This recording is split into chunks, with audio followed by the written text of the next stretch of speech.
Voilà, bonjour à vous tous et soyez les bienvenus dans ce live. Bonjour à vous tous. Il reste que 100 lives et puis on démarre. Bonjour à vous tous et soyez les bienvenus dans ce live. Soyez vraiment les bienvenus. Aujourd'hui, nous vous amenons un live très, très important sur le mariage et nous vous supplions d'être là, de partager à quelqu'un à qui la faute entre l'homme et la femme. C'est de ça qu'on va parler aujourd'hui. À qui la faute entre l'homme et la femme. C'est à qui la faute? Loro Kamwangangongo, bonjour. Dani Nzola, bonjour. Soyez les bienvenus. Ray, je te vois, sois la bienvenue. Je vous vois tous. Merci beaucoup à vous tous. Alors, nous allons commencer. Nous allons commencer. Merci beaucoup pour le nombre de j'aime que vous m'avez mis. Merci beaucoup. Que la gloire revienne au Seigneur Jésus-Christ. Nous pouvons commencer maintenant. Aujourd'hui, nous allons vous parler d'un thème très important. À qui la faute entre l'homme et la femme? Un jour, je reçois une femme qui est venue pour la consultation des problèmes de couple. La femme est venue porter plainte à son mari. Mon mari, mon mari, mon mari, mon mari. Voici ce que mon mari fait. Augustin Dorian, bonjour. Auguy, bonjour. Mon mari, elle a porté plainte à son... Elle a accusé son mari depuis qu'elle avait commencé jusqu'à la fin. Depuis qu'on avait commencé à parler avec elle, il n'y avait que des accusations contre son mari. Pasteur, tu ne connais pas mon mari. Mon mari, mon mari, mon mari, mon mari, mon mari. Pasteur, mon mari. Elle a accusé son mari que c'était un mauvais mari. Il ne me comprenait pas. Mon mari, là, pasteur, tu ne le connais pas. Mon mari, mon mari. Elle a parlé pendant très longtemps. Toutes les accusations sur son mari. Alors, pendant qu'il était en train de parler, j'étais en train de dresser une liste. C'est cette liste qu'on va partager aujourd'hui. J'étais en train de dresser la liste, la liste, la liste, la liste. J'ai dressé la liste de 20 fautes. 20 fautes. J'ai fait aussi une liste de 20 fautes pour le mari, 20 fautes pour la femme. Il dit, bon, ça va. Tu as parlé? Est-ce que tu peux me lire cette liste? Dans cette liste, elle découvre qu'il y avait 20 fautes qu'une femme peut commettre dans un mariage et 20 fautes qu'un mari peut commettre dans un mariage. Voilà. Je lui remets la liste. Il dit, essaie un peu de lire cette liste. Tu peux voir dans cette liste le nombre de fautes de ton mari. Cite-le moi. Elle a pointé, elle a pointé, elle a pointé. Elle est arrivée jusqu'à 10, à 11. 11 fautes. Dans la liste qu'elle a trouvée, son mari avait 11 fautes. 11 fautes graves dans le mariage. D'accord. Je lui donne une deuxième liste. Il dit, regarde maintenant dans cette deuxième liste. Est-ce que tu peux reconnaître tes fautes dans le mariage? Quand elle a commencé à pointer, elle pointe, elle pointe, elle pointe, elle est arrivée à 17 fautes. Son mari en avait 11, elle avait 17 fautes. Alors, j'ai essayé de lui poser une deuxième question. S'il faut bien voir, toi, ton mari a 11 fautes, toi, tu as 17 fautes. Entre vous deux dans le mariage, qui est plus mauvais? C'est moi. Tu comprends? Mais tu es venu l'accuser. Et quand elle est venue accuser, elle n'avait pas cité ses fautes. C'est ça le grand problème. Elle n'avait pas parlé de ses fautes à elle. Elle avait parlé juste des fautes de son mari. Alors je vais vous parler, c'est à partir de cette histoire qui m'a poussé à écrire tout un livre, à qui la faute entre le mari et la femme. C'est de ça qu'on va parler aujourd'hui, de cet ouvrage qu'on appelle à qui la faute entre l'homme et la femme. Ce sont des stratégies pour ouvrir les dialogues entre l'homme et la femme. Nous utilisons ça pour ouvrir les dialogues entre l'homme et la femme dans le mariage. À qui la faute entre le mari et la femme? Alors, nous allons commencer par la visite de Dieu au couple Adam et Ève. La visite de Dieu au couple Adam et Ève. Le couple Adam et Ève avait commis une erreur devant Dieu. Il fallait trouver la responsabilité de la faute. Qui était responsable de cette faute? Qui était responsable de l'erreur? Dieu dit à Adam, qui a fait cela? Une question simple. Dieu pose la question à Adam, qui a fait cela? Qui a commis une telle erreur? Qui a commis une telle faute? Bonne question, n'est-ce pas? Genèse 3, verset 12. L'homme répondit, la femme que tu as mise auprès de moi m'a donné l'arbre et j'en ai mangé. Pas ma femme. Ce n'est pas ma femme. La femme que tu as mise à côté de moi. C'est-à-dire, si cette femme n'était pas à côté de moi, je ne serais pas en train de commettre cette faute devant toi. Si cette femme n'était pas là, je n'allais jamais divorcer. Si cette femme n'était pas là, je n'allais pas vivre ce que je suis en train de vivre maintenant. C'est à cause de cette femme. Pas ma femme, cette femme. Ce jour-là, Ève n'était plus la femme d'Adam. Elle était devenue cette femme. Non, devant Dieu ce jour-là, Ève n'était plus devenue la femme d'Adam. C'est à cause de ma femme. Non. Même le mot femme, ma femme, n'existait plus. À cause de l'accusation qu'Adam portait. Ça arrive à beaucoup de gens. Hein? Cette fille que j'ai épousée, cette femme que j'ai épousée, pas ma femme, elle n'est plus ma femme. Parce qu'elle a commis une erreur, parce qu'elle a commis une faute, elle n'est plus ma femme. Adam dit devant Dieu, il dit, la femme que tu as mise, comme pour dire, Dieu, c'est ta faute. C'est toi qui m'avais dit d'épouser cette femme. C'est toi qui me l'avais amenée. Si tu ne l'avais pas amenée, je n'allais pas commettre une erreur. Si tu ne l'avais pas amenée, je n'allais pas commettre ce que j'ai commis. C'est à cause d'elle. Cette femme. C'est terrible, les hommes. Ah, Dieu vient chez la femme. Pourquoi tu as fait ça? Ça, c'est Dieu qui vient chez la femme. Pourquoi tu as fait ça?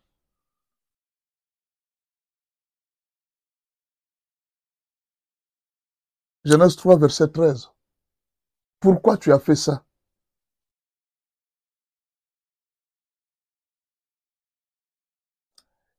Et l'Éternel Dieu dit à la femme, pourquoi as-tu fait cela? La femme répondit, non, ce n'est pas moi. Africanisme, bonjour. Ce n'est pas moi. Pourquoi tu as fait cela? Dieu a dit à la femme, pourquoi tu as fait cela? Non, ce n'est pas moi. La femme répondit, le serpent m'a séduite et j'en ai mangé. C'est pas moi, c'est le serpent.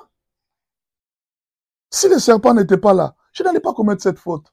Ce n'est pas ma faute. Vous savez, dans la vie ici, les gens ne reconnaissent pas leurs fautes. Les gens ne reconnaissent jamais leurs fautes. C'est une maladie qui a commencé dès le commencement. La nature que tu as là de nier, la nature que tu as là de refuser les choses, c'est une nature qui a commencé dès le commencement. On pose la question à un homme marié. Mais pourquoi toi, un homme marié, tu te retrouves dehors? Mon frère, tu vois tout ce qui m'arrive là, c'est à cause de la femme qui est à la maison. Elle me fait souffrir. Ma femme là ne me met pas à l'aise. Quand on pose la question à la femme, mais pourquoi tu es devenu si impoli? Non, mes parents m'avaient bien éduqué. Moi, mes parents m'avaient bien éduqué. C'est à cause de cet homme même que je commence à parler. Quand moi je grandissais, je ne parlais pas. C'est à cause de cet homme. C'est cet homme qui commence à me faire parler. C'est pas sa faute. C'est à cause de cet homme. C'est pas la faute de l'homme. C'est à cause de cette femme. Mais la question reste, à qui la faute entre les deux? Arrivé chez le serpent, Dieu va chez le serpent. Dieu ne lui donne pas le droit de réponse. En tout cas, le serpent n'avait jamais eu le droit de réponse.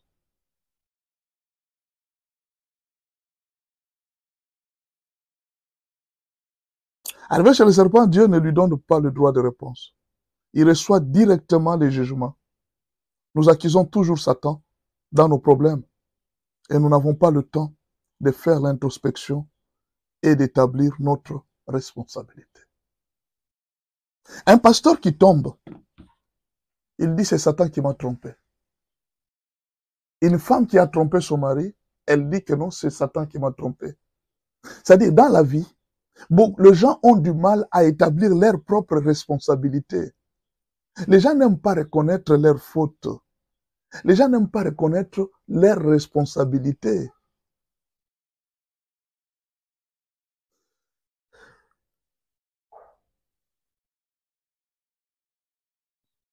Beaucoup de mariages, vous allez trouver ces problèmes qui existent.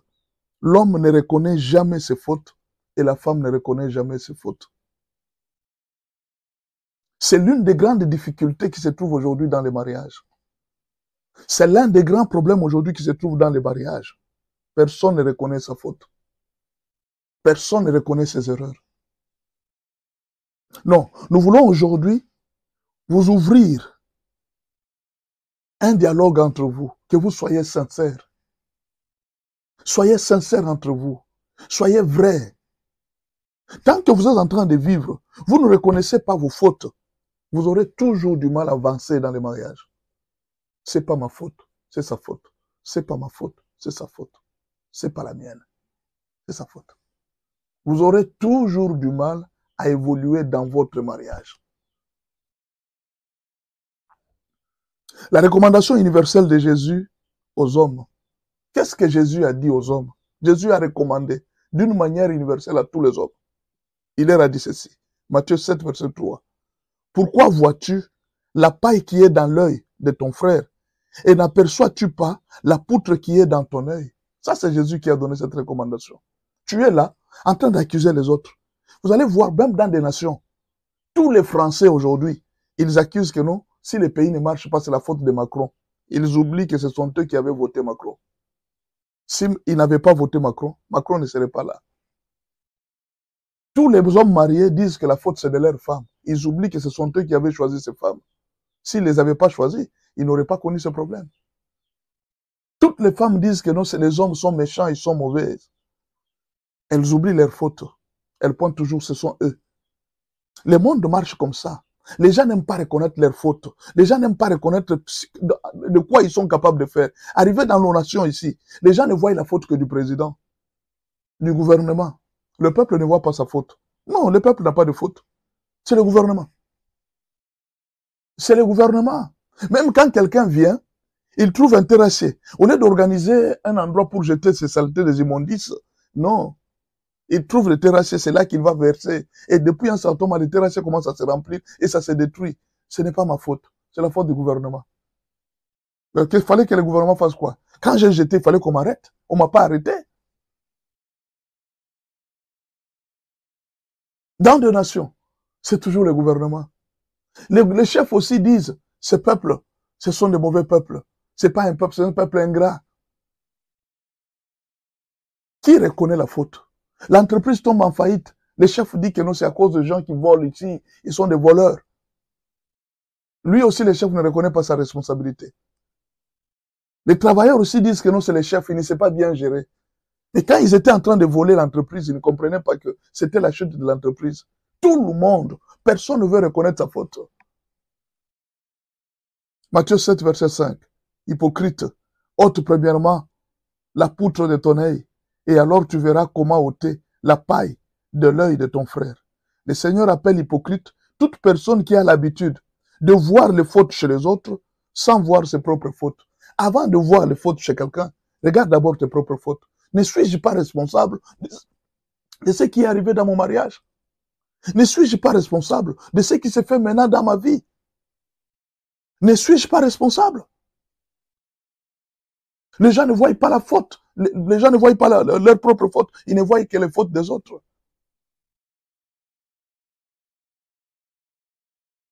Pourquoi tu veux divorcer?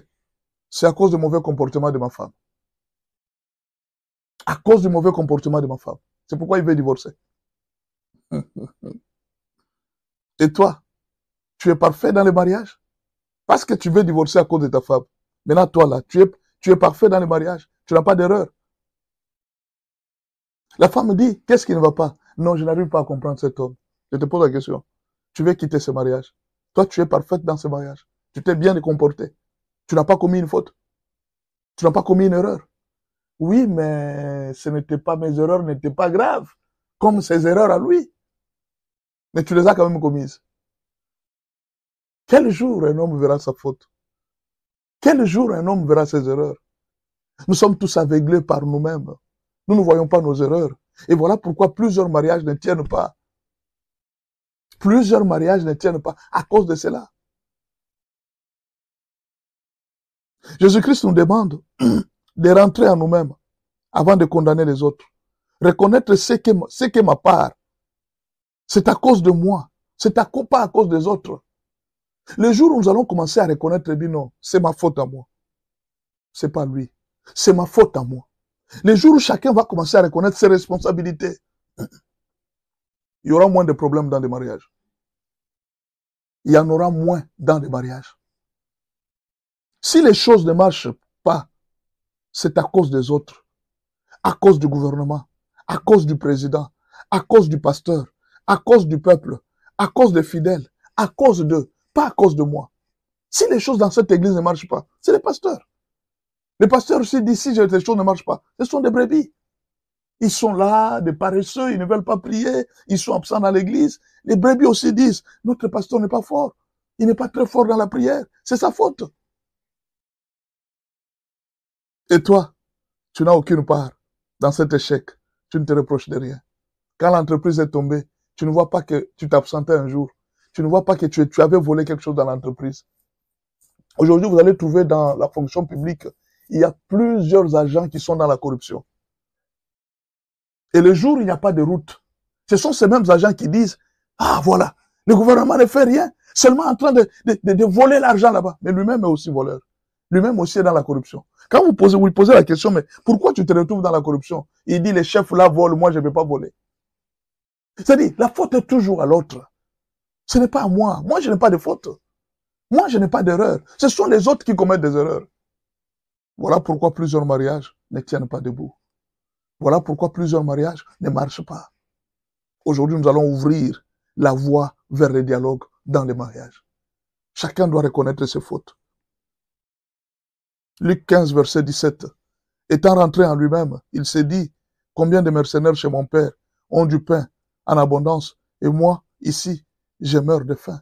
À un certain moment, quand chacun va se mettre, il va commencer à reconnaître sa faute, à reconnaître ses erreurs, ça sera fini.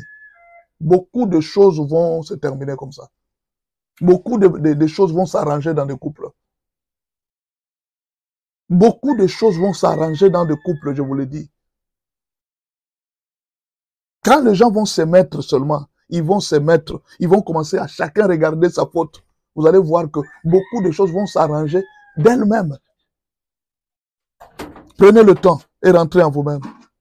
Réparez vos dégâts, vos erreurs et allez de l'avant. Vous allez voir que quand je reconnais, imaginez que le mari vient, il trouve une maison désordonnée. Chaque jour, il parle. Mais pourquoi? Je ne comprends pas. Pourquoi? Les jours où tu vas reconnaître ta vie, mais quand même, il a raison. Je dois arranger la maison est désordonnée. Les jours qu'il va venir, il trouve la maison ordonnée, il ne parlera plus. Les jours où tu vas reconnaître. Mais tant que tu ne reconnais pas que tu es en train de commettre une erreur, tu ne vas pas t'améliorer. Tu resteras toujours dans cette position. L'amélioration, la correction commence quand on reconnaît son erreur. Mais si toi tu penses toujours que tu es le plus intelligent, le plus fort, mais c'est fini. Tu ne vas plus te corriger. Tu ne vas plus fournir l'effort d'étudier et d'échanger. Si les maris aussi se disent, bon, moi, je ne vois pas la faute que j'ai fait dans ce mariage. Tu parles beaucoup. Tu insultes. Il y a même des gens qui insultent. Il insulte sa femme devant les enfants. Quand on lui fait des reproches, il dit, mais tu peux me parler, ce n'est pas mal. Mais devant les gens, devant les domestiques, oui, moi je ne vois pas ce que j'ai dit de mal là-bas. Il ne voit pas sa faute. Il ne voit pas. Les jours où le mari dira, il dit, bon, après tout, il n'y a pas de problème. Allons dans la chambre, j'ai quelque chose à te dire. Tu arrives dans la chambre, tu dis, tu vas voir que ta femme ne va plus s'inquiéter. Le jour où chacun va commencer à reconnaître sa faute, c'est ainsi que vous commencez à arranger votre mariage.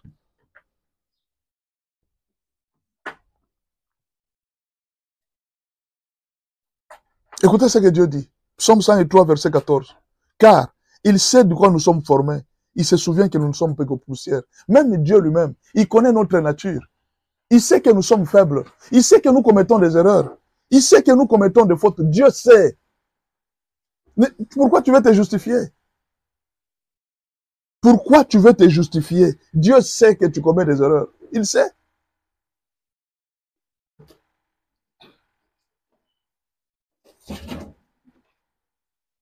Nous allons avec la troisième partie, la sagesse universelle de la parole de Dieu. La sagesse universelle de la parole de Dieu. Matthieu 7, verset 12. La sagesse universelle de la parole de Dieu. Écoutez ce que la parole de Dieu donne comme sagesse. Matthieu 7, verset 12. Tout ce que vous voulez que les hommes fassent pour vous, faites-le de même pour eux, car c'est la loi et les prophètes. Tout ce que vous voulez que les hommes fassent pour vous, faites de même pour eux. Vous savez, le jour où les gens vont maîtriser cette parole ici, le mariage va s'arranger. Au fait, la Bible avait déjà donné la solution à tout. Mais ce sont des gens qui ne veulent pas obéir. Si les gens se mettent à obéir à cette parole, il n'y aura plus de problème dans les mariages. Imaginez. Tout ce que vous voulez que les hommes fassent pour vous, faites-le de même pour eux, car c'est la loi et les prophètes. Si tu veux que ta femme te soit fidèle, sois lui fidèle. Elle te sera fidèle. Si tu veux que ta femme t'aime et te soit soumise, aime-la. Elle te sera soumise, elle va t'aimer.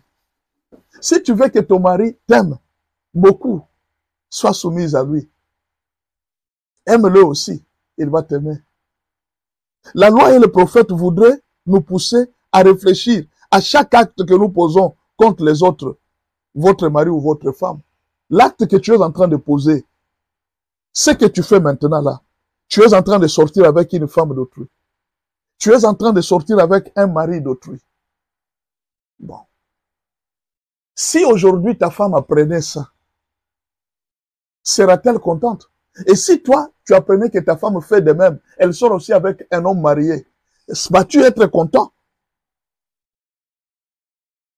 Quand tu es en train d'injurier ta femme en public, si on t'injuriait toi de la même façon que tu le fais devant ta femme, seras-tu content? Quand tu es en train de priver à ta femme l'argent, si aujourd'hui ton entreprise aussi te privait l'argent, seras-tu content? Ce que tu ne veux pas qu'on te fasse, ne le fais pas aux autres. J'ai suivi dernièrement sur les réseaux sociaux une femme qui est arrivée, elle voyait une maman qui vend le fruit, hein. Elle passait par les bus. Chaque fois qu'elle passait par là, elle prenait le fruit chez cette femme. Je vais venir te payer. La femme avait confiance. Mais au finish, elle ne payait pas. Un jour, le patron l'a vu. Elle a vu ce qu'elle était en train de faire. Le patron était dans le véhicule. Elle a vu comment est-ce que cette femme prenait le fruit. La maman était en train de la suivre dans les bus. Mais on a l'argent, tu ne me payes pas. Elle ne voulait pas payer. Ok, le patron a fait la même chose. À la fin du mois, quand elle arrive, elle est venue demander son salaire. Il dit, patron, j'ai remarqué que tout le monde a été payé, mais moi, je ne suis pas encore payé. Et il dit, tu attends, tu viens demain. Attends, tu viens demain. Et maintenant, ça commençait à lui faire mal. Ça commençait à lui faire mal. Il dit, pasteur, mais qu'est-ce que moi j'ai fait? Pourquoi les autres ont été payés, mais moi, je ne suis pas payé? Et le patron lui a rappelé. Il dit, tu te rappelles? Dans un bus, tu avais pris le fruit d'une femme. Je t'avais vu. Tu ne l'avais pas payé son argent. Va payer à cette femme l'argent. Et va lui demander pardon. Cette femme souffre. C'est avec cet argent qu'elle nourrit ses enfants. Pourquoi toi, tu peux prendre son argent et tu ne lui donnes pas? Il dit, quitte ici, tu vas aller demander pardon à cette femme et tu vas lui payer son argent. Toi, je refuse de te payer, ça te fait mal. Pourquoi ça te fait mal? Je ne te paye pas, ça fait 3 jours, 4 jours, j'ai fait ça, ton argent est là. Je ne te paye pas, qu'est-ce que ça te fait? Non, j'ai des charges à la maison. Il dit, mais là, la femme là, auprès de qui tu as pris l'argent, elle n'a pas de charges. Quand tu prends la dette de quelqu'un, quand tu es en train de faire souffrir, tu n'as pas de charges. Un jour, j'étais en train de donner cours. Quand vous donnez cours, vous voyez, parfois il y a des professeurs qui sont des aventuriers. Parfois, ils sont en train de sortir avec des élèves et tout ça. Alors, il y a un professeur qui m'a dit, il dit, mais toi aussi prends. J'ai dit, je suis serviteur de Dieu, je ne peux pas faire ça. Mais en dehors d'être serviteur de Dieu, j'avais pensé à ma fille. J'ai dit, si un jour ma fille, je l'envoyais à l'école, serais-je content un jour qu'un professeur sorte avec ma fille, qui puisse détruire la vie de ma fille? Aujourd'hui, quand tu es en train d'aimer une fille d'autrui, si ce que tu fais à cette fille, c'était ta propre fille à qui on faisait cela, seras-tu content? Cette question, tant que vous ne vous la posez pas, vous n'allez pas grandir et vous ne serez jamais bon dans cette, vous serez toujours méchant. Avant de poser un acte, il faut toujours se poser la question, si cet acte que moi je pose devant ma femme, et si c'est elle qui le faisait, est-ce que je serais content? Il y a des hommes qui pensent que l'infidélité de l'homme ne fait pas mal. C'est seulement l'infidélité de la femme qui se mal. C'est pourquoi eux-mêmes ne sont pas rigoureux avec leur vie, ils ne sont pas disciplinés. Mais ils veulent discipliner leur femme. Parce que pour eux, Les femmes ne connaissent pas la douleur de l'infidélité. C'est seulement l'homme qui connaît la douleur de l'infidélité. Non. La même douleur que la femme ressent, que toi tu peux ressentir quand un homme couche avec ta femme, c'est la même douleur que la femme sent quand tu couches avec son mari. Pourquoi d'autres femmes sortent avec les maris d'autrui? C'est parce qu'elles ne connaissent pas la douleur de l'infidélité. Le jour où tu seras marié, tu comprendras ce que tu es en train de faire à une autre femme. C'est pourquoi tu le fais. Tu le fais parce que tu n'as jamais compris la douleur de l'infidélité. Le jour où, quand tu seras marié, ton mari va commencer à te tromper comme toi tu trompes cette femme. C'est ce jour-là que tu comprendras que non, en tout cas, non, je ne pouvais pas faire ça à une autre personne. Sois sage. C'est un conseil que je te demande. Vraiment, sois sage. Reprends la parole de Dieu et regarde. Ne fais jamais du mal à quelqu'un. Tout mal que tu ne voudrais pas qu'on te fasse, ne le fais pas aux autres. Si tu ne veux pas que quelqu'un touche à tes enfants, ne touche pas aux enfants d'autrui. Si tu ne veux pas que quelqu'un touche à ta femme, ne touche pas aux femmes d'autrui. Si tu ne veux pas que quelqu'un puisse garder ton argent et qu'il ne puisse pas te payer les dettes, toi aussi commence à payer les dettes. C'est ça la vie doit marcher comme ça.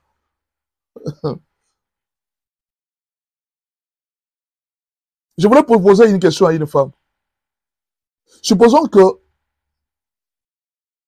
Bon, je vais revenir sur une question. Prenons le cas de l'infidélité.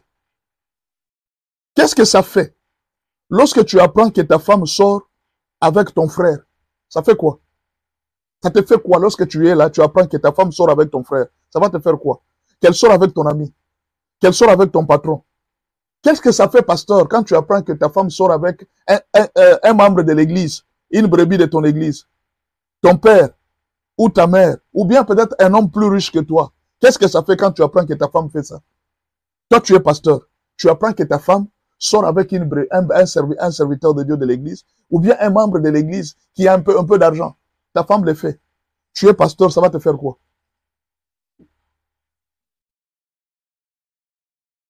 Toi, tu es là à la maison. Tu apprends que ta femme est en train de sortir avec le voisin.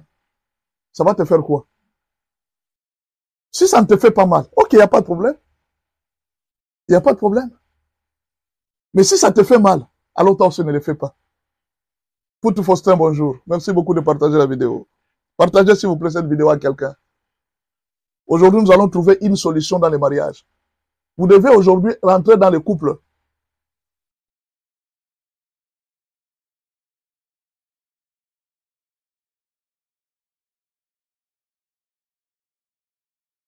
Réfléchis maintenant. Si moi, je ne peux supporter ça, donc ma femme aussi ne peut pas supporter ce que je sorte avec les fidèles dans l'église de mon église. Ma femme aussi ne peut pas supporter que je sorte avec ma secrétaire. Ma femme aussi ne peut pas supporter ce que je sorte avec une brebis de l'église. Non, ma femme ne supportera pas. Elle ne va pas supporter à ce que je puisse faire certaines choses parce que moi, je ne saurais pas supporter. C'est comme ça qu'on réfléchit. Si ce que je fais maintenant ici, on le faisait à ma femme, ne faites jamais du mal à toute personne. Pensez à la douleur que vous créez à vos actions dans la vie des autres. Tu ne sauras pas supporter cela. Ce que tu ne sais pas supporter dans ta vie, mais c'est ce que tu fais que les autres puissent subir. Jésus avait raison, n'est-ce pas? Ce que tu ne veux pas ce que vous voulez que les autres fassent pour vous, faites-le d'abord de même pour eux. Jésus avait raison. Aujourd'hui, c'est ce qui arrive à plusieurs personnes. C'est ce qui arrive à plusieurs personnes. Merci beaucoup, pasteur révérend Christian. J'avance. Réfléchissez. Chaque acte que vous posez, vous devez réfléchir. Si vous voyez aujourd'hui beaucoup de mariages se détruire, les gens sont en train, c'est parce que les gens ne réfléchissent pas aux actes qu'ils posent. Il ne voit pas la douleur qu'il crée à sa femme. Lui, il ne voit pas. Il ne sait pas le mal qu'il est en train de créer à son mari.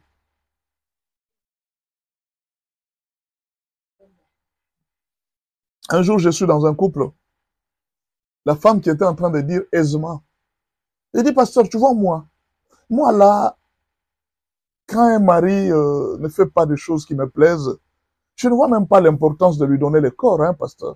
Et son mari qui était en train de se plaindre, il dit, il ne me donne pas le corps. Il ne me donne pas le corps. Pasteur, ça fait longtemps, pose-lui la question, elle est là. C'est ta brebis. Elle ne me donne pas le corps. Et la femme me dit, Je ne vois pas le mal que moi j'ai fait dans ce mariage. J'ai dit, madame, madame, tu ne vois pas le mal que tu fais. Tu connais ce que veut dire priver un corps à un homme? D'abord, tu l'humilies, et puis, tu le pousses à aller dehors. Et ça, c'est pas moi qui l'ai dit. C'est l'apôtre Paul qui l'a dit. Il a dit, afin d'éviter que Satan ne puisse vous tenter, ne vous privez pas l'un l'autre le corps. C'est l'apôtre Paul qui l'a dit. Est-ce que vous savez la conséquence de l'acte que vous êtes en train de poser? Si chaque homme, si chaque femme réfléchissait seulement à l'acte qu'il pose et revenait aux paroles de Jésus qui dit, ce que vous ne voulez pas qu'on vous fasse, ne le faites pas aux autres. Vous alliez comprendre.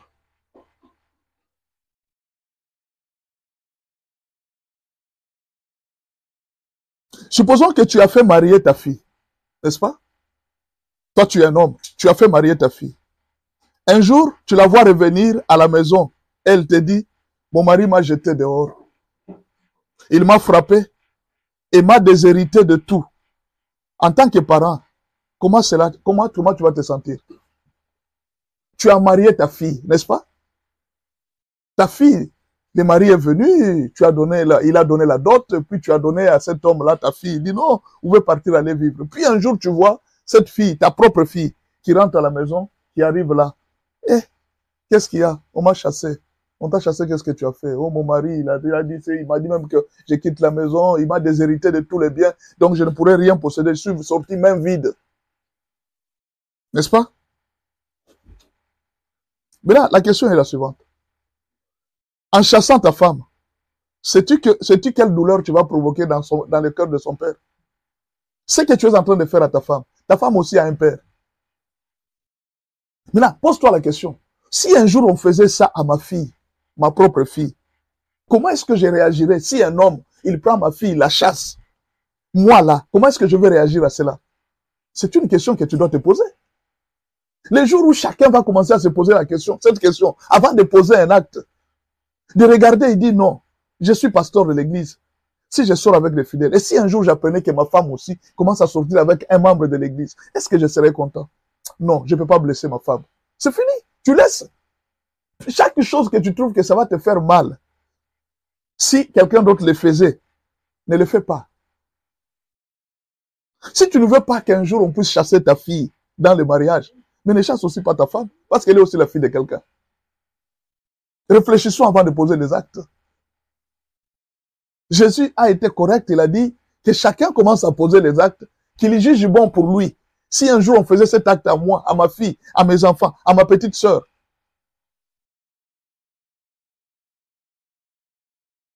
j'ai suivi une petite vidéo sur les réseaux sociaux. Il y a un homme, la femme était en train de parler avec sa belle-mère. Ah, mon mari n'est pas encore venu et tout ça. Directement, le mari est arrivé. Il est arrivé. Qu'est-ce que tu as est-ce que tu peux me mettre à manger, s'il te plaît? Te mettre à manger? Non, attends, toi, tu es toujours comme ça. Il est paresseuse. La femme n'a oublié de couper le téléphone. Elle a oublié de couper le téléphone. Et la belle-mère continuait à suivre la conversation. La belle-mère et donc la maman de l'homme était en train de suivre la conversation. Comment est-ce que son fils était en train de débiter les injures sur sa femme?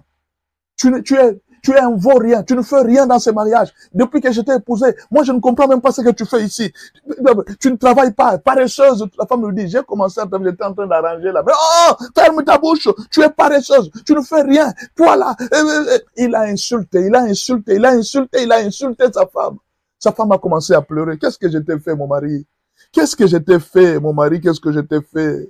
Hein, mon mari? Je t'ai fait quoi? Pourquoi tu m'insultes? Tu m'insultes pourquoi, mon mari? Hein? Je t'ai fait quoi? La maman était en train de suivre tout au téléphone. Et vous savez ce que la maman a fait? Ils ont joué un jeu avec son mari. La maman de l'homme. Elle était très sage, cette femme. C'est une histoire qui m'a beaucoup plu. Hein? Elle était très sage, très sage. Qu'est-ce qu'elle a fait? Quelques minutes après, elle a appelé son fils. Elle a appelé son fils. Jean-Claude. Elle était en train de pleurer au téléphone. Qu'est-ce qu'il y a? Son fils a entendu sa mère en train de pleurer. Maman, dis-moi, qu'est-ce qu'il y a? Qu'est-ce qui ne va pas? C'est papa qui t'a fait ça. Maman, dis-moi. Mais explique-moi, maman. Ah, attends, moi, j'arrive. Ok. Monsieur est parti voir sa maman. Alors, quand il entre, il trouve sa maman en train de pleurer. Sa maman est en train de pleurer, sa maman est en train de pleurer. Il pose la question. Qui t'a fait ça? Qui t'a fait ça? Ah, merci beaucoup, Rose, d'avoir suivi cette histoire. J'ai beaucoup aimé cette histoire. Qui t'a fait ça? C'est papa, je sais que c'est papa. Je sais que c'est papa. Oui, c'est ton père, il est en train de me faire souffrir. Il m'a dit que je ne fais rien, je ne suis même pas belle. Papa, ne t'approche jamais de... Papa, papa. Et il s'est attaqué à son père. Une très belle leçon de la vie. Et au finish, on lui a dit, ce que tu étais en train de faire à ta femme, les mauvaises paroles que tu faisais, tu les condamnes chez ton père, parce que ton père me les fait. Mais c'est ce que toi aussi tu fais avec ta femme. J'ai suivi la conversation de ce que tu étais en train de faire pour ta femme. Monsieur a pris conscience. Eh, c'est vrai. Donc ce que je condamne chez mon père, c'est ce que moi aussi j'ai fait. Ce que tu condamnes chez ton père, c'est ce que ton père faisait contre ta mère. L'infidélité de ton père. Chaque fois tu dis aux autres, ah, ma mère avait beaucoup souffert, hein. Ma mère avait beaucoup souffert. Avec mon papa a beaucoup fait souffrir mon père. Toi, c'est ce que tu fais à avec ta femme.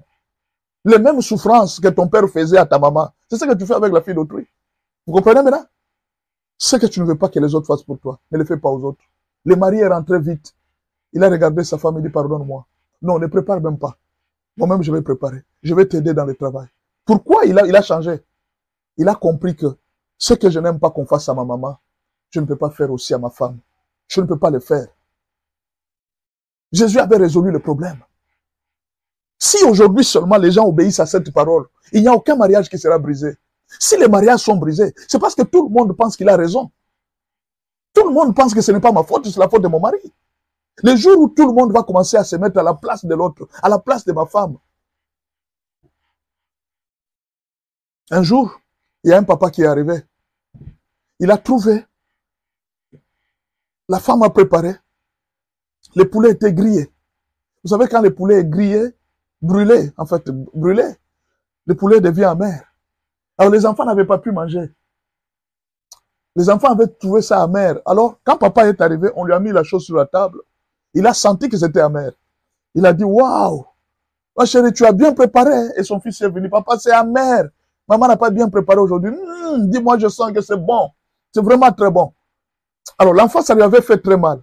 Comment papa peut dire comme ça? Nous, on a mangé ça. On a trouvé que c'est amer. Comment papa peut dire que le poulet est bon? Non, l'enfant n'a pas... Il est parti suivre son père dans la chambre. Papa, s'il te plaît, dis-moi. Papa, dis-moi la vérité. Est-ce que ce poulet-là n'était pas amer? Papa, est-ce que le poulet n'était pas amer? Le poulet amer. Ah. Abi, oui, je sais, mon fils. Le poulet était vraiment amer. Mais votre maman travaille beaucoup. Parfois, elle est là. Nous n'avons pas de bonnes dans la maison. On n'a pas de bonnes ici. Parfois, c'est elle qui vous lave. Elle s'occupe de vos devoirs. Elle s'occupe de ceci. Elle s'occupe de cela. Elle s'occupe de tout. Et vous allez trouver un monsieur comme ça qui dit que sa femme ne fait rien. Vous savez, hein, les gens qui sont en Europe, hein, ils connaissent ce que veut dire la garde des enfants. Ils savent. Parce qu'ils payent les gens pour garder les enfants. Aujourd'hui, dans la ville de Kinshasa, les gens commencent à comprendre l'importance de faire grandir un enfant. Beaucoup de maris ne comprenaient pas au départ. Ils pensaient que leur femme ne faisait rien. Tu connais ce que veut dire s'occuper d'un enfant? Oh, ma femme ne fait rien à la maison. Qu'est-ce que ta femme fait? Elle ne fait rien. Ça dit, tu veux que ta femme vende, qu'elle s'occupe de ses enfants, qu'elle s'occupe de ta cuisine, qu'elle s'occupe de tes habits, qu'elle s'occupe de tout ça. Et tout ça là, elle ne fait rien. Et tu veux aussi l'aider à aller travailler encore, qu'elle gagne l'argent. Vous comprenez pourquoi les choses deviennent compliquées? Les jours où tu vas commencer à reconnaître que non, ma femme travaille beaucoup, c'est le jour où on va te laisser l'enfant, que tu dormes avec l'enfant, un bébé. Prends un enfant, dors avec le bébé. Tu vas te rendre compte combien le mariage est difficile. Tu vas te rendre compte comment faire grandir un enfant, c'est très difficile. D'abord, changer seulement la couche, c'est difficile. L'enfant a fait caca, il a fait pipi. L'odeur, d'abord, un homme ne supporte pas. Les pipis, là, l'homme ne supporte pas. Où est votre maman? Où est votre... Regardez un peu si vous êtes là dans le salon. Vous êtes en train de manger là. L'enfant est arrivé, il vient avec une couche où il y a plein de saletés. Vous êtes en train de manger. Vous êtes marié. Qu'est-ce que vous allez faire? Ah, où est votre maman? Appelez votre maman. Appelez votre maman. Venez enlever ça. Mais la femme peut arriver. Elle enlève ça. Elle est en train de manger à côté. Elle ne sent pas l'odeur. Elle ne sent pas l'odeur. Maintenant, toi, tu dis que ta femme ne fait rien. Monsieur, quand tu arrives, tu dors. Tu dors là. Ta femme ne dort pas encore. Elle est en train de vérifier si le réchaud est fermé. Elle est en train de vérifier. Un moment, tu vas la voir, elle se réveille à minuit. Elle va vérifier si les portes, les cadenas étaient fermés. Elle veille sur tout. Elle est comme une sentinelle. Toi, il suffit qu'on te réveille. Oh, le soir, je vais aller au travail demain. Elle ne dort pas. Au début du mariage, demandez à beaucoup de couples. Ils vont vous dire, qui va prendre l'enfant? Héritier Mbouyou, bonjour. Merci beaucoup d'être là. Qui va prendre l'enfant? Un moment, c'est la femme qui prend l'enfant. Moi, je me rappelle, notre fille est née. Quand elle est née, on était là, moi, je vais travailler demain. J'irai au boulot demain. Au travail, là, c'est un travail que je faisais depuis le matin jusqu'au soir. Mais alors, j'ai regardé ma femme, elle dit, elle ne fait rien. Elle reste ici à la maison, elle ne fait rien. Un moment, j'ai regardé, la nuit, elle ne dormait pas. L'enfant était en train de nous déranger sérieusement. Il dit, papa, ça fait 3 jours que je ne dors pas. Est-ce que tu ne peux pas m'aider toi aussi à prendre cet enfant? Et vous avez déjà vu un enfant, à 1h du matin, l'enfant se réveille, il commence à pleurer. Et quand vous le mettez au lit, l'enfant ne dort pas. Il faut être debout avec l'enfant. Et là, imaginez, j'ai regardé ma femme, j'ai eu pitié d'elle. J'ai commencé à prendre l'enfant. Je vais commencer à chanter pour l'enfant. Là, je dors debout. L'enfant est en train de nous déranger. L'enfant nous dérange. C'est ce jour que j'ai compris, c'est que les femmes souffrent réellement. Et toi, tu dis, elle ne fait rien à la maison. Le jour où tu vas commencer à te mettre à la place de l'autre, c'est le début, ça sera le début de votre mariage. Ça sera le début de la paix dans votre mariage. C'est parce que vous ne savez pas vous mettre à la place de l'autre. Mettez-vous à la place de l'autre. Essayez de prendre un peu sa charge. Même toi, Fab, essaye un jour de sortir, d'aller, te battre pour le transport, te battre pour aller chercher l'argent. Moi, je suis marié. Je me rappelle une fois, je n'avais pas l'argent. Qu'est-ce que vous allez faire? Il y avait un travail. On devrait vider les fosses sceptiques au boulot.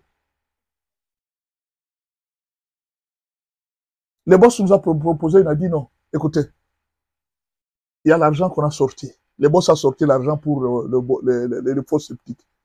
Mon frère, c'est un petit travail. Est-ce qu'on ne peut pas le faire? C'est un petit travail, est-ce qu'on ne peut pas le faire? On gagne cet argent. Au lieu qu'on appelle quelqu'un pour venir travailler. Mon frère, ce jour-là, nous nous sommes entendus, nous étions tous là, nous nous sommes mis. Nous avons commencé à travailler. Nous avons commencé à travailler. Nous avons vidé la fosse septique. Nous avons travaillé, nous nous sommes lavés. Et nous sommes sortis comme des gens qui viennent du travail, alors que le travail était terminé depuis 16h, 17h, 18h, tout ça, nous sommes mis, nous avons vidé. Nous étions, tous les travailleurs étaient là. Nous étions en train de travailler. Pourquoi? Pour qu'on gagne un peu cet argent. Toi aussi, tu es femme. Tu dois te mettre à la place de ton mari. Quand ils sortent pour aller chercher l'argent, avoir l'argent, c'est difficile. Vous savez pourquoi certaines femmes se prostituent? Pour avoir l'argent. Quand tu vois ton papa, ton mari sortir et venir avec l'argent, ne crois pas que c'est facile. Chacun va se mettre à la place de l'autre. Le jour où vous allez vous mettre à la place de l'autre, savoir que ce qu'il fait, c'est dur. Le jour où vous allez vous mettre à la place de votre femme, vous dire que non, elle souffre vraiment. Avec tous ses enfants. Vous arrivez seulement quelques minutes, les enfants commencent à déranger. Tu n'aimes pas le bruit. Allez là-bas, allez jouer avec votre maman. Mais ce bruit-là, ta femme supporte ça toute la journée. Tu vois les bruits que tu fouilles là. Ta femme supporte ça toute la journée. À qui la faute entre toi et ta femme? Les jours où vous allez vous mettre à respecter les principes du mariage, vous allez voir que les choses deviennent faciles en fait. Ça va devenir facile. Je reviens avec une femme. Tu as fait grandir un garçon et il devient un homme et il se marie. N'est-ce pas? Toi, tu es une femme. Tu as fait grandir un garçon, il devient un homme, il se marie.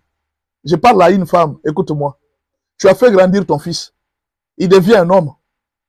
Tu apprends que ton fils, dans le mariage, n'a plus de paix à cause de sa femme.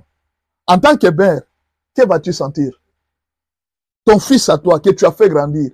Tu apprends que non, sa femme est en train de la faire souffrir. Toi là, tu es une femme, comme ta belle-mère. Qu'est-ce que tu vas sentir? Ça ne va pas te faire mal.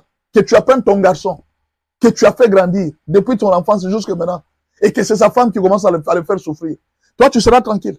C'est la même réaction que certaines belles-mères ont. C'est la douleur seulement juste de l'enfantement. Pourquoi tu fais souffrir ton mari? Sa mère souffre à cause de toi, sa belle-fille. Mets à l'aise ton mari. Un jour, toi aussi, tu seras une belle-mère de quelqu'un. Tout ce que tu fais, n'oublie pas que tu seras toi aussi une belle-mère de quelqu'un. Un jour, tu seras aussi une belle-mère comme elle. Supporteras-tu qu'on fasse souffrir ton fils pour qui tu as souffert, en commençant par la douleur d'enfantement? Tu vas supporter? Chaque jour, je ne vous condamne pas de ce que vous faites, non. Mais réfléchissez seulement une fois. Si ce que j'ai fait à cette personne, on le faisait aussi à moi, suis-je capable de supporter? C'est le principe universel que Jésus a donné à tous les humains. Si ce principe était respecté par les présidents, si ce principe était respecté par les hommes, même dans les entreprises, imaginez toi, tu travailles, n'est-ce pas? Tu engages une bonne. Toi, tu as engagé une bonne. Arrivé à la fin du mois, tu as l'argent, mais tu refuses de payer cette bonne. Si la même chose, on te le faisait à part ton patron, vas-tu supporter? Seras-tu content? C'est cette question qu'il faut que nous puissions nous poser chaque jour. Habituons-nous à nous mettre à la place des autres avant de poser un acte contre ou pour eux. Tu te mets d'abord à la place de l'autre. Si ce que je lui fais, on me le faisait moi. Si moi, je suis président de la République, tu te mets à la place du peuple. Si j'étais peuple et qu'on me fait ça, serais-je content? Mets-toi aussi à la place. Si celui qui gère le pays était ton frère, était ton père, était ta mère, comment réagirais-tu? Serais-tu en train de l'insulter? Supporterais-tu qu'on insulte le père de quelqu'un? Ou bien si c'était ton père, supporterais-tu que les gens insultent ton père? Chaque fois avant de poser un acte, réfléchis. Si cet acte était posé contre moi, ou bien pour moi, serais-je content? C'est cette question que beaucoup de gens ne se posent pas. Tu exposes la vie de quelqu'un sur les réseaux sociaux, mais c'est bien. Supposons qu'on prenait ta vie et qu'on l'exposait aussi sur les réseaux sociaux. Serais-tu content? Tu viens, tu parles du mal des gens. Il n'y a pas de problème. Si toi aussi on parlait du mal de toi, seras-tu content? Si ça ne va pas te plaire, alors ne le fais pas aux autres. Si tu n'es pas content, c'est que quelqu'un parle de tes intimités sur les réseaux sociaux. Il n'y a pas de problème. Si tu es content que toi aussi on expose tes intimités, il n'y a pas de problème. Accepte que ce que je fais, même si on le faisait à moi, moi aussi je serais content. Mais si tu sais que ça ne va pas te plaire, n'expose pas la vie des autres sur les réseaux sociaux. Les jours où seulement les gens vont commencer à se poser cette question, ils vont commencer à réagir. Supposons qu'aujourd'hui je suis célibataire, je suis marié. Est-ce que je vais supporter que mon mari commence à sortir avec les femmes d'autrui? Non, je ne supporterai pas. Alors, si tu ne supporteras pas, ne sors pas avec un homme marié. C'est la question qu'il doit te poser. Dit, sortir avec un homme marié. Supposons que moi j'étais marié et qu'un homme marié, mon mari m'ait trompé. Est-ce que je serais content? Moi, je ne serai jamais content. Ce jour où tu vas commencer à réfléchir comme ça, tu vas voir que beaucoup de péchés, tu ne les feras plus. Jésus l'avait dit. Réfléchissez avant de poser les actes. Tout ce que vous ne voulez pas que les autres fassent pour vous, faites-le de même pour eux. Tout ce que vous ne voulez pas que les autres fassent pour vous, tout ce que vous voulez que les hommes fassent pour vous, faites-le de même pour eux. C'était la réflexion de Jésus. Nous allons parler de la sagesse d'Abigaël. La sagesse rare d'Abigaël. Abigaël a été sage. Cette femme a été sage. Et je voulais aujourd'hui que vous puissiez prendre la sagesse d'Abigaël à la place. Quand Abigaël vit l'épée s'approcher contre son mari, elle chercha des stratégies pour le sauver. Elle a vu l'épée. David avait décidé d'aller tuer son mari. David prend la décision d'aller tuer le mari d'Abigaël qui s'appelait Nabal. David voulait le tuer parce qu'il avait insulté David. David a pris la décision d'aller le tuer.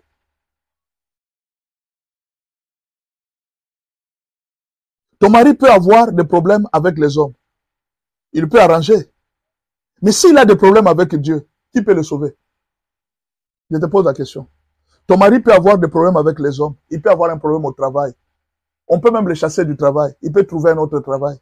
Mais dans la question que je te pose, si ton mari a un problème avec Dieu, Qui peut le sauver?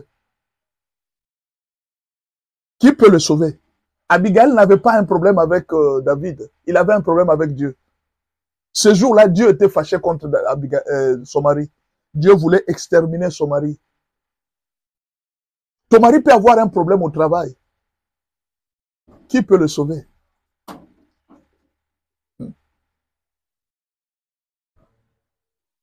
Job 9, verset 32. Il n'est pas un homme. Dieu n'est pas un homme. Comme moi, pour que je lui réponde, pour que nous allions ensemble en justice. Il n'est pas un homme. Job 9, 33. Il n'y a pas entre nous d'arbitre qui pose sa main pour nous deux. Il n'y en a pas. Quand ton mari a un problème avec Dieu, il n'y a pas d'arbitre. Alors c'est pourquoi il faut faire attention. Ton mari peut avoir un problème avec les hommes, t'as bien. Mais s'il a un problème avec Dieu, c'est très sérieux. Je te dis la vérité, si ton mari a un problème avec Dieu, c'est très sérieux. Voilà pourquoi il faut te battre. Pour que ton mari ne commette pas une erreur. Pour que ton mari ne commette pas une bêtise. Ce jour-là, entre Dieu et Nabal, il n'y avait plus d'arbitre. Il n'y en avait plus. Dieu avait décidé de mettre fin à la vie de Nabal. C'était fini. David était décidé à éliminer cet homme. Regardez la description de ce couple. Ce n'était pas un bon couple. Lisons ensemble. Vous allez voir la description de ce couple. 1 Samuel 25, verset 3. Ce n'était pas un bon couple. C'était un couple toxique. Le nom de cet homme était Nabal. Et sa femme s'appelait Abigail. C'était une femme de bon sens et belle de figure. Mais l'homme était dur et méchant dans ses actions. Regardez le mariage. Une femme de bon sens, elle était belle de figure, mais un mari méchant dans ses actions, un homme dur. Il était descendant de Caleb, cet homme. Je ne sais pas comment était le descendant de Caleb. Mais la Bible précise que cet homme était descendant de Caleb. Le mari était descendant de Caleb. Il était très méchant. Il était très dur. Mais la femme était de bon sens. Elle était de bon cœur. Elle était belle de figure. Mais là, il épousait un homme très dur. Un homme méchant. Mais ces gens n'avaient pas divorcé. Comment cette femme a réussi à vivre avec un tel homme? Comment elle a réussi? C'est la question qu'il faut se poser. Un homme si méchant, décrit par la Bible, c'est la Bible. Quand la Bible parle de la méchanceté, c'est que c'est la vraie méchanceté. C'est pas un jeu. Un homme si méchant. Mais comment est-ce que cette femme a réussi à vivre avec cet homme? Je vais vous donner le secret. Comment Abigail a réussi à vivre avec Nabal? On va découvrir le secret. Master Moïse, shalom. Merci beaucoup d'être là. 1 Samuel 25, verset 18. Allons-y. Abigail prit aussitôt 200 pains, 200, 2 outres de vin, 5 pièces de bétail à prêter, 5 mesures de grains rôtis, 100 masses de raisins secs, et 200 figues, et 200 de figues sèches. Et les mit sur des ânes.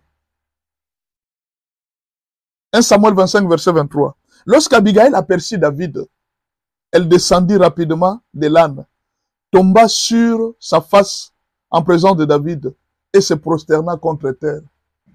David était l'image de Dieu. Il était en train d'amener un jugement sur ton mari. Et Abigail est arrivée, elle s'est prosternée devant David. Elle a amené tous les cadeaux qu'elle a amenés. Lisez bien ce que cette femme dit, c'est à moi la faute. Les fautes de son mari, elle a pris ça, elle l'a mis dans son compte. Non, c'est la différence entre Adam et Ève. Adam n'a pas pris la faute de sa femme. Ève n'a pas pris la faute de son mari. Mais cette femme a pris la faute de son mari. Cet homme a pris la faute de sa femme. Ah, quel couple merveilleux. Voilà pourquoi ils ont fait longtemps. Ils prenaient chacun la faute de l'autre. Ils se supportaient. Qu'a-t-elle de mal pour admettre la faute de son mari? Vous avez lu son histoire. Elle était une femme de bon sens. Une femme de bon sens. Mais lisons l'histoire qu'elle est en train de raconter à David. Chère sœur, tu peux sauver ton mariage si tu t'habitues à intercéder pour ton mari. N'attends pas les problèmes pour prier pour lui, mais commence à les faire chaque jour. Prie pour lui. Paye la dîme à sa place. Paye l'offrande à sa place. Parle du bien de lui devant Dieu. À un certain moment, même si ton mari refuse les dîmes, il n'aime pas les pasteurs, prends même une part de tout ce que tu as. Va déposer à Dieu et dis, Seigneur, mon mari n'aime pas la dîme, mais moi je donne ça à sa place. Dans ton compte à toi, dans ta part à toi, dans ce que toi tu gagnes, mets là dans le compte de ton mari. Dis, Seigneur, lui ne veut pas, mais moi je lui donne à sa place. Ce que toi tu gagnes, donne à la place à ton mari. Prie pour lui, donne une offrande pour lui. Vous êtes à l'église, qui veut soutenir, qui veut acheter les chaises pour l'église? Toi tu mets la main, il dit moi. Il dit c'est pas moi, c'est mon mari. C'est mon mari qui le fait. Mais le mari est à la maison, il ne sait même pas que tu as donné l'offrande pour lui. Il ne sait même pas. Quand tu écris sur l'enveloppe, ça c'est un soutien pour les orphelins. Écris ça, ce nom, Jean-Claude, le nom de ton mari. C'est Jean-Claude qui a offert. C'est-à-dire, tu prends la charge de ton mari devant Dieu. Je viens de te dire, si ton mari a un problème avec les hommes, il peut trouver la solution. Même en justice, ils peuvent trancher. Mais s'il a un problème avec Dieu, vous irez dans quelle justice? Vous irez dans quelle justice? Abigail a fait des choses, même son mari n'était pas informé. Non, n'attends pas épouser un homme parfait pour intercéder pour lui. Évite ces accusations que tu portes contre ton mari. Sauve-le par tes prières. Tu peux prier, ma sœur. Ne laisse pas tes blessures dicter les directives du Saint-Esprit. Aujourd'hui, beaucoup de gens, quand on lui dit, prie pour ton mari, moi, priez pour lui, avec les bêtises qu'il fait, moi. Ma sœur, prie pour ton mari. Regardez Abigail ce qu'elle a fait. Son mari était méchant, dur. Il était descendant de Caleb. Elle était une femme bonne, de bon sens. Elle est partie devant David. Elle part devant David. Je vais vous dire ce qu'elle a dit.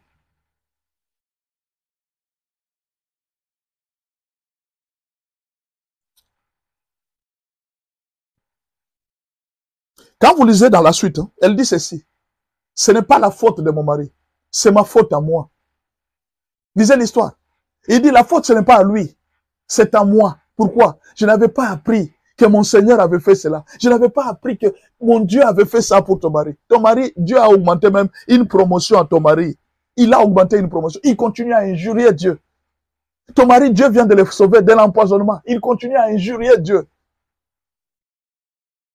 À cause de toi. Un jour, il y a une femme, son mari n'aimait pas les choses de Dieu. Son mari n'aimait pas les choses de Dieu. Il n'aimait pas les choses de Dieu.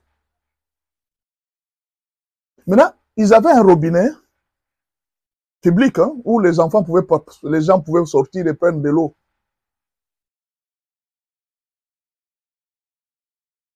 Vous comprenez? Ils étaient là. Alors, la femme, elle laissait les enfants venir.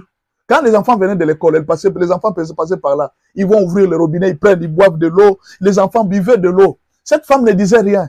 Même si les enfants, vous savez, quand les enfants arrivent quelque part, ils venaient de l'école, les enfants passaient seulement là pour boire seulement de l'eau. Ils buvaient de l'eau, les enfants peuvent venir. Alors, les enfants étaient habitués. Quand ils arrivent à ces robinets-là, ils vont boire de l'eau, mais la femme ne disait rien.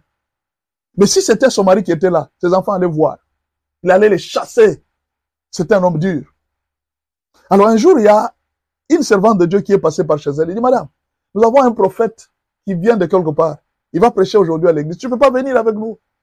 Il dit, ah, il n'y a pas de problème, je viens avec vous.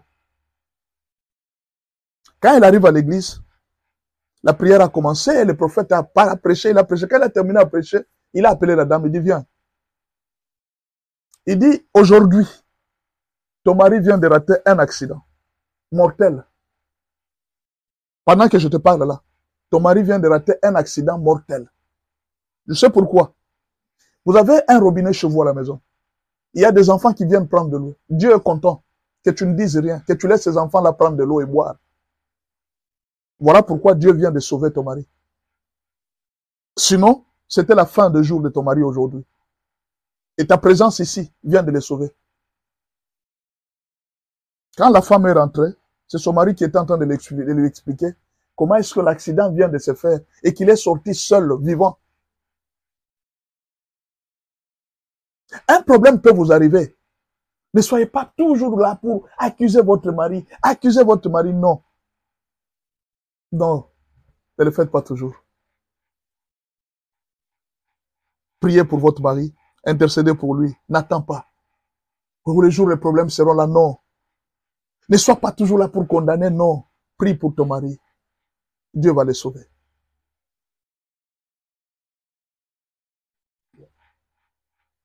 La correction d'Isaac au mari moderne. Isaac corrige plusieurs maris.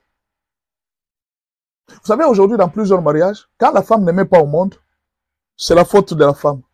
C'est la faute de la femme. C'est la faute de la femme. C'est toujours toi la femme. C'est toujours la femme. Isaac a corrigé les hommes mariés d'aujourd'hui. Isaac nous donne une correction. Suivons la correction d'Isaac. Genèse 25, verset 21. Genèse 25, verset 21. Isaac implora l'Éternel pour sa femme, car elle était stérile. Et l'Éternel l'exauça. Rebecca, sa femme, devint enceinte.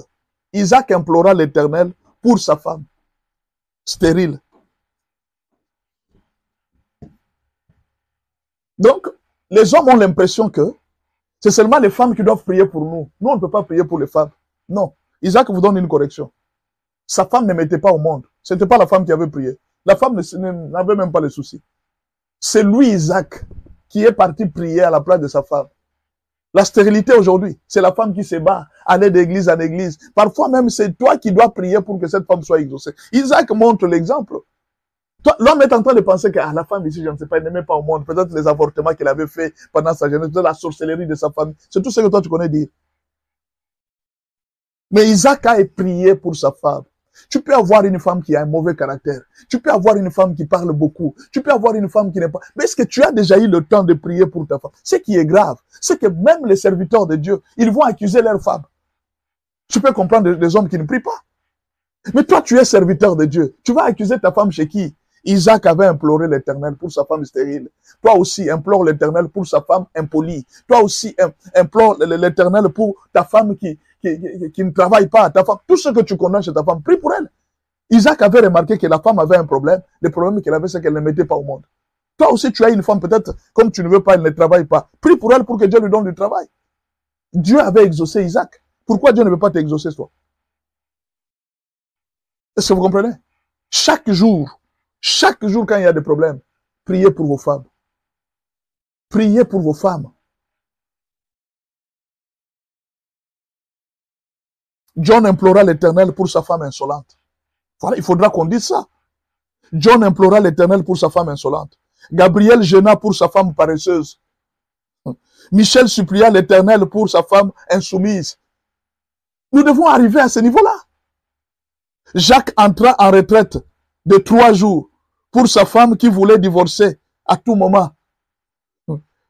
André, voyant sa femme qui le trompait, jeûna à sec durant 2 semaines pour chasser l'esprit d'infidélité de sa femme. Est-ce que tu comprends? Nous devons tous nous mettre à chercher à prier pour nos femmes. Toi aussi, as-tu aussi des prières pour ta femme? Pour ses œuvres stériles? Au lieu d'injurier, présente-la devant l'Éternel comme Jésus. Prends ta femme, chaque jour au lieu de condamner ta femme. Isaac a imploré, il nous a corrigé nous tous pour dire que non, vous voyez, quand vous avez un femme qui a des œuvres stériles, entre en prière, jeûne, l'Éternel Dieu va t'exaucer. Ephésiens 5, verset 25. Marie, aimez vos femmes, comme Christ a aimé l'Église, et s'est livré pour elle. Tu ne t'es jamais livré pour ta femme. Tu ne t'es jamais sacrifié pour ta femme. Présente un sacrifice pour ta femme. Toi aussi donne des offrandes pour ta femme. Ce que je donne aussi, c'est pour ma femme. Il y a cotisation à l'église, je donne pour ma femme. Jeûne pour ta femme, sacrifie-toi pour ta femme.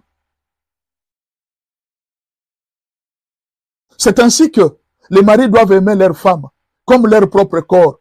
Celui qui aime sa femme s'aime lui-même. Ephésiens 5, verset 28. Celui qui aime sa femme s'aime lui-même. Et celui qui hait sa femme, il se hait lui-même. Vous avez déjà vu un homme qui se hait lui-même? Un homme qui se hait lui-même.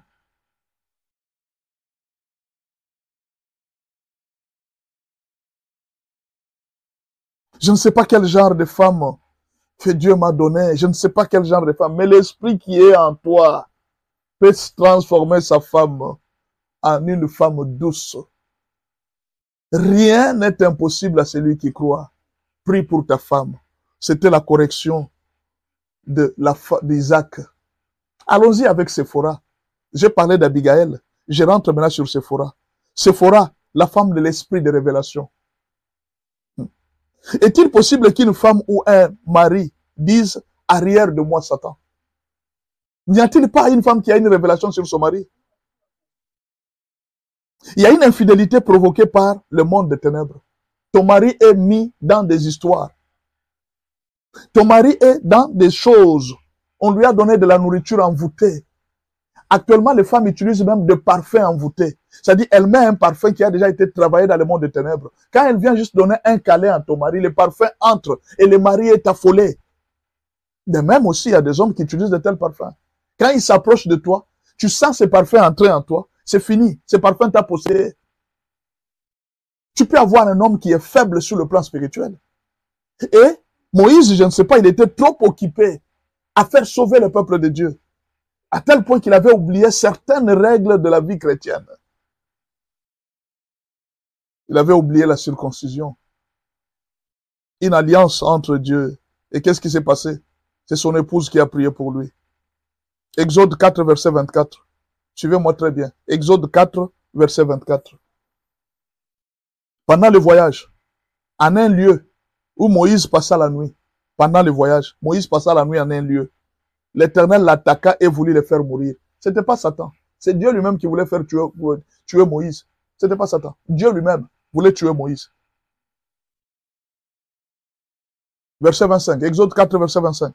Séphora prit une pierre aiguë, coupa les prépuces de son fils et les jeta aux pieds de Moïse en disant, tu es pour moi un époux de sang. Si peut-être c'était toi, tu allais amener Moïse à l'hôpital. Il n'y a pas un médecin ici, il n'y a pas un médecin ici, non. Elle a compris que cette attaque ici, c'est Dieu. Ce problème qui nous arrive ici, mon mari a fait quelque chose. Elle est partie. Au lieu d'aller à l'hôpital, son mari est là en train de mourir. Elle n'a pas appelé un médecin. Elle est partie prendre une sorte de couteau.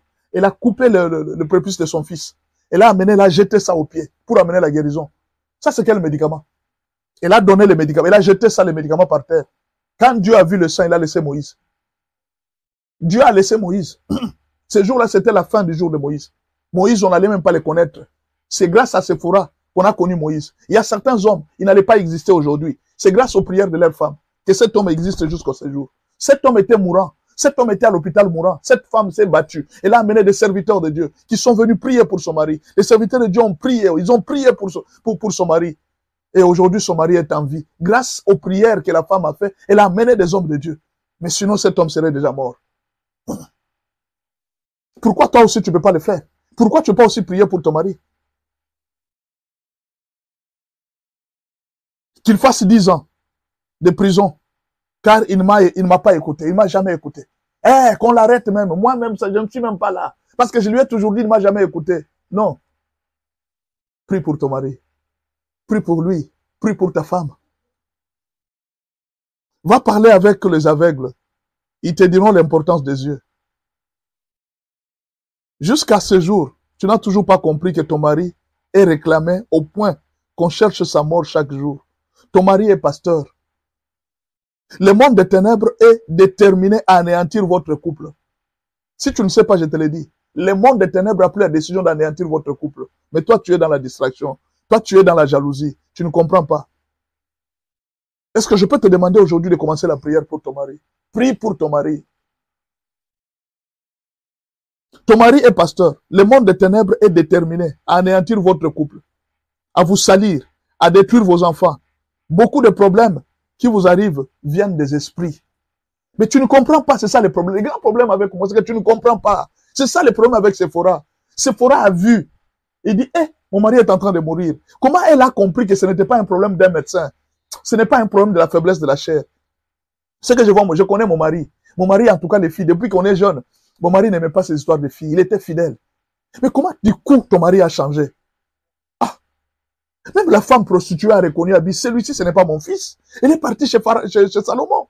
Mais pourquoi toi, tu ne vas pas chez Salomon? C'est toujours la jalousie, contrôler le téléphone. Moi, et là, tu commences à avoir des amis sur TikTok. Quand un homme fait ceci, tu les quittes. Vous vous quittez. Quand un homme fait ceci, c'est ça. Ce sont des conseillers qui commencent à te donner sur TikTok. Et moi, quand je viens, je te dis, prie pour ton mari. Ce problème, c'est un problème spirituel. Ah, quel spirituel, pasteur. Laissez les démons tranquilles, pasteur. Vous connaissez quoi? Ah bon? Je ne connais rien. Mais Séphora, la femme de Moïse, avait compris que ce problème, ce n'est pas la médecine. Ce problème, ce n'est pas la médecine. Ce qui arrive ici à mon mari, ce n'est pas la médecine. Il y a des gens qui cherchent sa tête. Je dois me mettre en prière. Il y a des gens qui cherchent à éliminer mon mari. Pourquoi beaucoup de femmes ont perdu leur mari trop jeune? C'est parce qu'elles étaient dans une grande distraction. Je te supplie de quitter la distraction. Prie pour ton mari. Ah, mon temps est presque terminé. Il ne faut pas chercher à résoudre les problèmes spirituels d'une manière charnelle. La jalousie, tu te bats avec les femmes du dehors. Moi, je vais aller les insulter. Ces femmes sont parties voir les féticheurs avant de venir chez ton mari. Toi aussi vas voir Dieu avant de venir les attaquer. 1 Corinthiens 2, verset 14. Mais l'homme animal ne reçoit pas les choses de l'Esprit de Dieu, car elles sont une folie pour lui. Et il ne peut le connaître parce que c'est spirituellement qu'on en juge. L'homme spirituel, au contraire, juge de tout. Et il n'est lui-même jugé par personne. Soyez spirituel, Séphora. Séphora, sois spirituel. Séphora, sois spirituel. Laisse ce que tu es en train de faire. Prie pour ton mari. Il y a un danger terrible sur votre mari. Au moment où je te parle, les occultistes se sont réunis au travail. Ils veulent faire partir ton mari. Pourquoi? Ton mari est très brillant au bureau. Les patrons de l'entreprise l'apprécient. Il y a des occultistes qui se sont réunis. Ils veulent l'éliminer physiquement. Fais attention. Avec tes jalousies. Toi aussi, avec tes rentrées tardives. Moi, vraiment, aujourd'hui, je ne te parle pas. Une semaine, tu ne parles pas de ton mari. Tu ne comprends rien, Séphora. Tu es devenu charnel. Tu n'es plus spirituel pour discerner les choses. C'est la fin de la vie de ton mari. Ton mari est en train de mourir. Ton mari est en train de partir, Séphora. Lève-toi, ma fille. Ma fille, lève-toi. Quitte la distraction. Tu veux que je te le dise combien de fois? Tu vas perdre cet homme, tu vas pleurer, ma fille. Protège ton mari, protège ton mariage. Tu sais ce que veut dire vivre seul, sans un homme? Faire grandir seul les enfants. Séphora a refusé, il dit, mon mari ne mourra pas. Elle est partie chercher des choses de Dieu, des choses que Dieu aime. Elle a fait ça. Il me reste 10 minutes, je vais terminer. 5 minutes. Je vais terminer dans 5 minutes. C'est la dernière partie. Je te conseille d'avoir cet ouvrage, ça va beaucoup t'aider. C'est un ouvrage très important qui va beaucoup t'aider. C'est un ouvrage très important qui va beaucoup t'aider. À la fin, écris-moi. Et je vais te donner le numéro, écris-moi sur WhatsApp. Tu peux te procurer, c'est un ouvrage qui ne coûte pas cher. Ça va aider à encadrer les couples. Tu vas commencer aussi à encadrer le couple, à aider les gens dans les enseignements. C'est ça l'objectif. Ce que tu as appris de moi, en présence de beaucoup de témoins, confie-les à des hommes qui soient capables de les confier à d'autres. À qui la faute entre toi et ton mari? C'est à qui la faute? Nous allons maintenant voir. C'est la question à laquelle tu dois répondre aujourd'hui. À travers ces choses suivantes, essaye de voir le nombre de fautes entre vous et tu comprendras que nous condamnons l'autre pour rien. Nous aussi, nous sommes fautifs dans le mariage. Voilà, on commence. Je donne ici 2 parties. C'est une lettre que je donne à une femme. Ou peut-être à un mari. Je donne ici 2 parties. Que reproches-tu à ton mari parmi ces choses? Voici la liste. Que reproches-tu à ton mari parmi ces choses? Je te donne la liste. Il y a 20 choses que je vais citer ici. Premièrement, l'orgueil. Est-ce que ton mari est orgueilleux? 2, l'infidélité. 3, n'aime pas les conseils. 4, n'aime pas Dieu. 5, il est égoïste. 7, il est bagarreur. 8, ne te respecte pas. 9, ne te considère pas devant les gens. 10, aime sa maman ou sa famille en premier. 11, c'est un paresseux. 12, un ivrogne. 13, moins bon au lit. 14, colérique. 15, rancunier. 16, menteur. 17, sans cœur, il est méchant. 18, moins tendre. 19, ne tire presque pas attention sur moi. Il n'a pas d'attention sur moi. 20, moins tendre, moins gentil. Et puis, maintenant, ça c'est pour les maris. Il y en a 20 que j'ai cités. Je reviens maintenant à toi, femme. Je te pose la même question. Dans ces mariages, nous avons vu la faute du mari, non? Tu as énuméré la faute de ton mari. Maintenant, revenons maintenant à toi. Quelles sont tes fautes à toi? Je te donne la liste. Et toi-même, que te reproches-tu devant ton mari? 1. Je n'oublie pas vite les torts qu'il m'a fait. C'est-à-dire, tu es rancunière. 2. Je suis insolente quand je me fâche. Quand je me fâche, je ne les respecte plus. 3. Je prononce de méchantes paroles quand je suis en colère. Donc, je les maudis quand je suis en colère. 4. Je suis insoumise. 5. Je ne lui fais pas confiance. 6. Je suis orgueilleuse et boudeuse. 7. Je suis jalouse à l'extrême. 8. Je suis dominante. J'ai tendance à les dominer. 10. Je ne lui laisse jamais le temps de me gronder. Je hausse aussi le ton. Donc quand il parle, moi aussi je parle. 11. J'ai toujours pensé qu'il n'est pas l'homme de ma vie et que je m'étais trompé en l'épousant. Ah, voilà quelqu'un qui a dit, sans mentir, mon mari n'a aucun de ses défauts. Peut-être un peu colérique, mais c'est discutable. Que Dieu te bénisse, tu as eu un bon mari. On y va. 12. Je suis égoïste. 13. Je n'ai pas de douceur. 15. Je suis moins soigneuse. Donc je ne suis pas propre. 16. Je ne m'y connais pas trop au lit. 17. Je prive à mon mari le corps si j'ai un problème dans mon cœur. 18.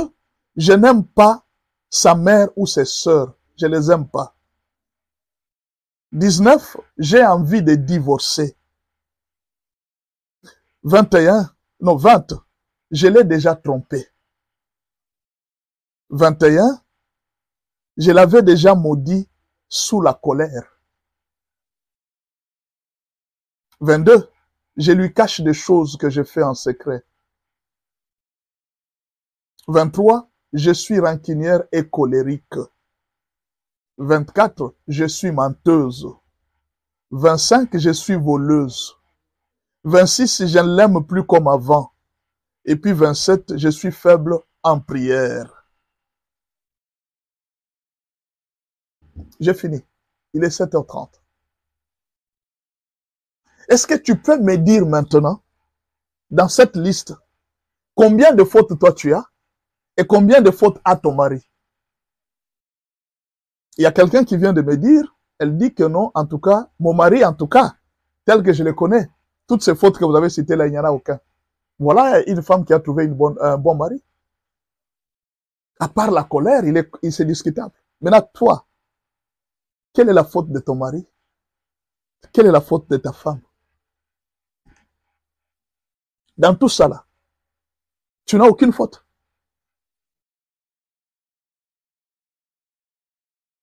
Ma faute, c'est le numéro 16. Je vais voir un peu ma faute de Clara.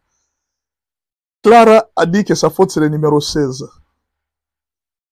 Ah, j'ai compris. Alors, il faut faire un effort, il faut chercher des techniciens. Tu es très forte. Comment est-ce que tu as mémorisé les numéros comme ça? Elle est très forte, elle est intelligente. Comment elle mémorise les numéros comme ça? Elle connaît que c'est le numéro 16. Que Dieu te bénisse, ma soeur. Tu es très intelligente. Je suis à la fin, j'ai fini. Vous voyez comment vous devez ouvrir le dialogue. Mettez la liste sur place. Si moi je mets ces fautes, toi aussi tu mets tes fautes, c'est que nous sommes tous fautifs. Moi, mon mari est orgueilleux. Oui, son mari est orgueilleux. Et maintenant, toi, quelle est ta faute dans cette liste? Elle a maman Berthe Karine a son mari qui est orgueilleux. D'accord. Et maintenant, toi, quelle est ta faute? C'est-à-dire, si chacun voit ses fautes, essayez de vous corriger par rapport à vos fautes. Ne condamnez pas toujours l'autre. Ne voyez pas toujours l'autre. Ne voyez pas toujours l'autre. Essayez de corriger. En fait, le mariage n'est pas un lieu de condamnation, c'est un lieu d'amélioration. Est-ce que je peux répéter ça? Écrivez ça. Le mariage n'est pas un lieu de condamnation, c'est un lieu d'amélioration. C'est-à-dire, tu m'améliores, je t'améliore, et nous grandissons. C'est comme ça que grandit le couple, non? Pourquoi les parents font un effort quand un enfant est en train de trébucher? On a cherché un appui pour que l'enfant apprenne à marcher. C'est comme ça que devrait être le mariage. Quand ta femme a une faiblesse, tu cherches un appui jusqu'à ce qu'elle va se mettre debout. Quand ton mari a une faiblesse, tu cherches un effort pour qu'il puisse se mettre debout. Berthe Karine dit que j'ai du mal à oublier les fautes et je suis rancunière. Alors voilà, si tu es rancunière, c'est difficile que Dieu puisse vous exaucer parce que Dieu n'exauce pas les prières d'un rancunier. Avant que Dieu vous exauce, il faudra que vous puissiez vous pardonner. Sans pardon, c'est difficile. Est-ce que vous comprenez? Le mariage n'est pas un lieu de condamnation. C'est un lieu de perfection. C'est un lieu d'amélioration mutuelle. Le mien est orgueilleux. Il bloque les dialogues. Alors, quand tu vis avec un homme très orgueilleux, il faut apprendre à t'humilier et à le comprendre. Il faut souvent choisir le bon moment pour lui parler. Parce que les hommes orgueilleux sont très compliqués. Quand il a pris une décision, il ne veut plus revenir facilement à sa décision. Alors, tu dois avoir la sagesse pour comprendre quel moment il faut lui parler. Trouvez toujours un moment. Il ne faut pas chercher à l'affronter. Quand tu affrontes un orgueilleux, vous aurez toujours des incompréhensions. Quand tu vois qu'il commence à parler, qu'il est fâché, calme-toi, ne parle pas. Attends un moment, tu vas trouver un moment pour lui parler. Mais quand vous voulez commencer à discuter, vous n'aurez pas la paix. Vous comprenez? Alors, ne gardez plus de rancune. Améliorez-vous. Ne voyez pas quelque chose comme si c'est fatal, ça ne changera pas. Non, ça va changer. C'est vous-même qui dites chaque jour, rien n'est impossible à Dieu. Rien n'est impossible à celui qui croit. Est-ce que vous comprenez? Le mariage, c'est un lieu d'amélioration. Ce n'est pas un lieu de condamnation. Perfectionnez-vous. Ce n'est pas le service militaire. En quelque sorte, le mariage, c'est plus que le service militaire, ma soeur. C'est plus que le service militaire parce que vous avez des destinées des enfants à faire grandir. S'il y a un lieu où il doit y avoir la discipline, c'est dans le mariage. Les militaires, eux, ils tiennent les armes. Mais vous, vous tenez les vies dans les mains. Vous avez des enfants. C'est plus que le service militaire. Vous devriez être plus que les militaires. Parce que les militaires ne tiennent pas la vie des gens aux mains. Ils tiennent les armes. Mais vous tenez la vie des enfants. Vous devez être plus discipliné que les militaires. C'est plus que l'armée. Faire grandir un enfant. Imaginez tel que je suis ici. Je ne suis pas voyou. Je ne suis pas en train de prendre l'alcool. Je ne suis pas dans la rue en train de me battre. Je ne suis pas en train de cambrioler. C'est-à-dire, ma mère a réussi quelque part à faire quelque chose. Et Jésus est venu. Il m'a montré les chemins. Mais ce n'est pas facile. Il y a des parents aujourd'hui qui sont en train de pleurer leurs enfants. Ils ont vu les enfants qui sont en prison. Alors, faire grandir les enfants n'est pas facile. Vous devez avoir une grande discipline. Alors, ne dites pas que ce n'est pas un service militaire. C'est plus qu'un service militaire, les mariages.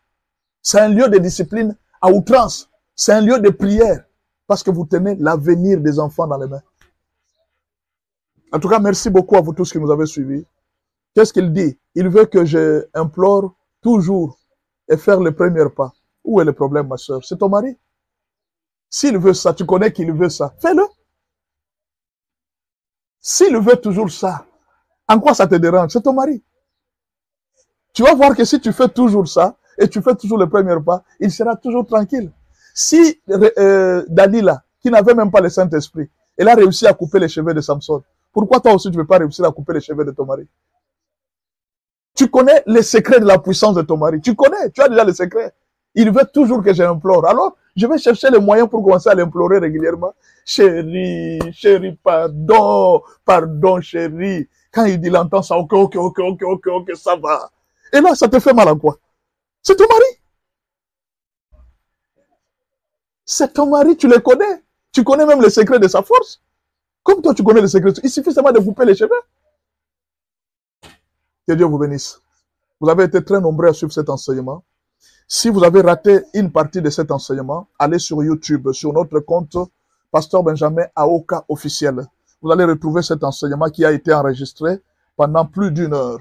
En tout cas, nous avons enregistré l'enseignement. Vous pouvez suivre l'enregistrement de tout l'audio que nous sommes en train de suivre là, sauf qu'il n'y aura pas des images. Donc, dans cet ouvrage, il y a la dernière partie, les 7 cadenas de la longévité du mariage. Si vous voulez que le mariage dure très longtemps, il y a 7 cadenas. Voilà, il y a d'autres conseils qui sont à l'intérieur. Je vous supplie d'avoir les conseils dans cet ouvrage ici. Je crois qu'il y a aussi une prière. Hein? Ma fille, le mariage est un combat. C'est une prière que je vous conseille d'avoir. Le mariage est un combat, ma fille. Ma fille, le mariage est un combat. Je vous supplie de faire tout pour avoir cet ouvrage. Ça va beaucoup vous aider pour avoir aussi des quantités de prières. Bon, pour le moment, en tout cas, je suis obligé de nous séparer. Nous allons nous séparer par là. Que le Seigneur Dieu vous fasse du bien. Partout où vous êtes, en tout cas, j'ai été très content de vous recevoir, de prier, d'entendre vos doléances. Et je sais que plusieurs personnes vont changer à partir de cet enseignement. Que Dieu vous bénisse. Je suis dans la joie, vraiment. Merci beaucoup pour le cœur que vous m'avez donné. Partout où vous êtes, que Dieu vous fasse du bien. Je crois que aujourd'hui, le soir, à 18h juste, nous serons dans un autre live. Aujourd'hui, à 18h juste, nous allons revenir sur un thème que nous avons parlé le samedi, sur les punitions que Dieu donne à ses enfants. Les péchés qui attirent les jugements. Ce soir, les péchés qui attirent les jugements de Dieu. En tout cas, ne ratez pas, le soir à partir de 18h juste, nous serons tous ici dans les lives et nous allons reprendre encore les lives, les péchés qui attirent les jugements de Dieu. Vous devez apprendre à vous discipliner sur le plan chrétien parce que Jésus revient bientôt. Ne tombez pas dans les pièges de l'ennemi. Il y a la séduction qui se fait, qui se vit chaque jour. Jésus a dit, lorsqu'il reviendra, trouverez-il la foi sur la terre. Ne perdez pas votre foi à cause de tout ce qui se passe autour de vous. Gardez votre vie chrétienne. Gardez-vous loin du péché. Et nous allons parler le soir de péché qui attire les jugements de Dieu.